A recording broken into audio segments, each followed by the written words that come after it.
اور وہ نجات کا نشان بنایا کہ جو اس کے سیدھے طریقے پر چلنے کا ارادہ کرے وہ گمراہ نہیں ہوتا، اور جو اس کی ریسمان کے بندھن سے وابستہ ہو وہ خوف و فقر و عذاب کی ہلاکتوں کے دسترس سے باہر ہو جاتا ہے۔ بار الہا، جب کہ تو نے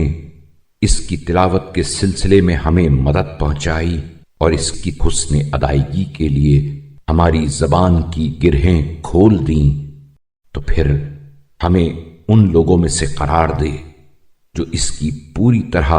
حفاظت و نگہداشت کرتے ہوں اور اس کی محکم آیتوں کے اعتراف و تسلیم کی پختگی کے ساتھ تیری اطاعت کرتے ہوں اور متشابہ آیتوں اور روشن و واضح دلیلوں کے اقرار کے سائے میں پناہ لیتے ہوں۔ اے اللہ، تو نے اسے اپنے پیغمبر محمد صلی اللہ علیہ وآلہ وسلم پر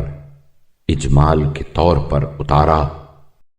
اور اس کے عجائب و اسرار کا پورا پورا علم انہیں القا کیا، اور اس کے علم تفصیلی کا ہمیں وارث قرار دیا، اور جو اس کا علم نہیں رکھتے ان پر ہمیں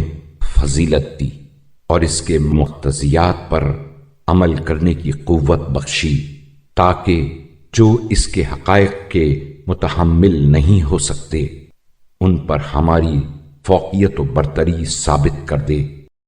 اے اللہ، جس طرح تو نے ہمارے دلوں کو قرآن کا حامل بنایا اور اپنی رحمت سے اس کے فضل و شرف سے آگاہ کیا،